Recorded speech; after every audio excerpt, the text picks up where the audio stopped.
काटे अमृत या नावानं ओळखलं जाणारं आणि सर्वसाधारणपणे कुठंही सहज सापडणारं एक छोटं वेल किंवा वनस्पती ज्याचं नाव गोखरू असावं, अशा या गोखरूबद्दल तुम्ही आम्हाला काही सविस्तर माहिती सांगणार आहात का, असा प्रश्न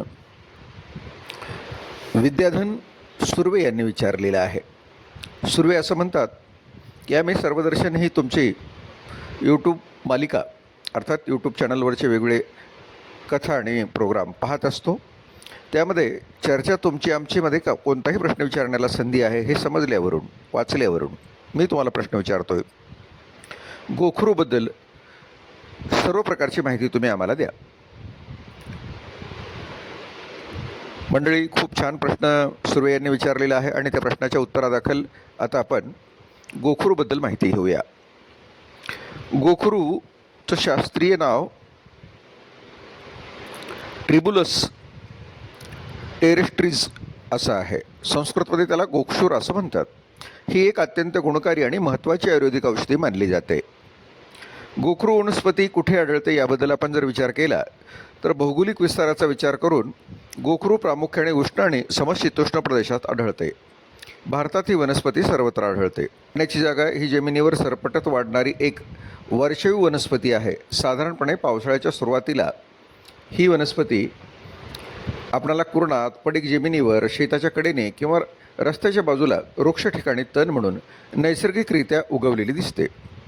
हिची ओळख काय, तर तिच्या फांद्या लांब आणि केसाळ असतात, पाने लहान व समोरासमोर असतात, पिवळ्या रंगाची छोटी फुलं येतात आणि हिची फळे काटेरी असतात, जी सहजतेने कपड्यांना किंवा प्राण्यांना चिटकतात. औषध म्हणून गोखरूचे महत्त्व काय, हा मूळ प्रश्न होता आणि त्याच्या उत्तराच्या अनुषंगाने आपण बघू. आयुर्वेदात गोखरूचे वर्णन एक उत्तम रसायन पुनरुज्जीवन करणारी वनस्पती म्हणून केले जाते. हिचे मूळ आणि फळे प्रामुख्याने औषधी कामासाठी वापरले जातात.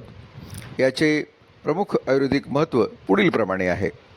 मूत्रपिंड आणि मूत्रमार्गाचे विकार दुरुस्त करण्यासाठी गोखरू अत्यंत महत्त्वपूर्ण काम करतं. गोखरू हे एक नैसर्गिक मूत्रल आहे. मूत्रप्रवाह सुधारण्यासाठी आणि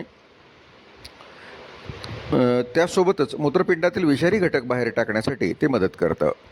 मुतखड्याच्या बाबतीमध्ये सुद्धा गोखरू खूप छान काम करतं.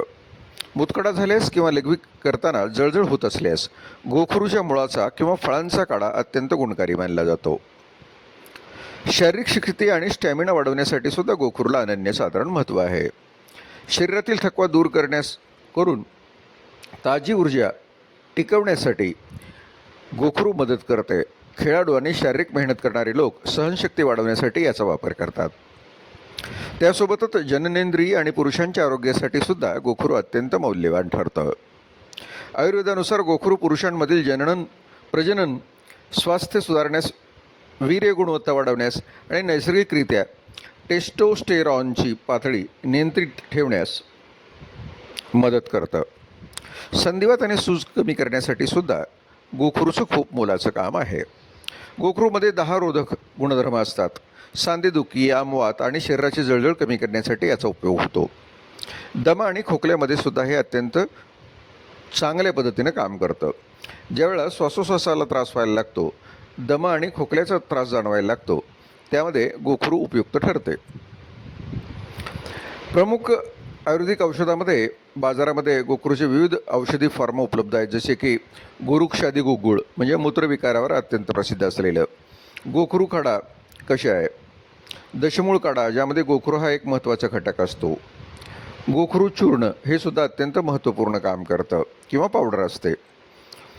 कोणतीही औषधी आपण घेत असाल तर आपण आपल्या वैद्यकीय किंवा आयुर्वेदिक तज्ज्ञाचा सल्ला घेणं महत्त्वाचं आहे. आणि असं असलं तरीसुद्धा गोखरूचं महत्त्व हे कधी कमी झालेलं नाही. किंबहुना पायाशी छोटीशी असणारी वनस्पती एका दृष्टीनं अमृत वनस्पती म्हणून सुद्धा काम करते, हे तेवढंच मोलाचं आणि महत्त्वाचं आहे.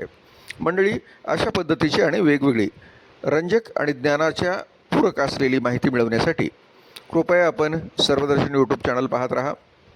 या चॅनलवर चर्चा तुमची आमची या सदरामध्ये तुम्ही प्रश्न विचारा, त्या प्रश्नाचं उत्तर आम्ही देऊ आणि चला मनोरंजन वाढू आणि ज्ञानसुद्धा वाढू. धन्यवाद.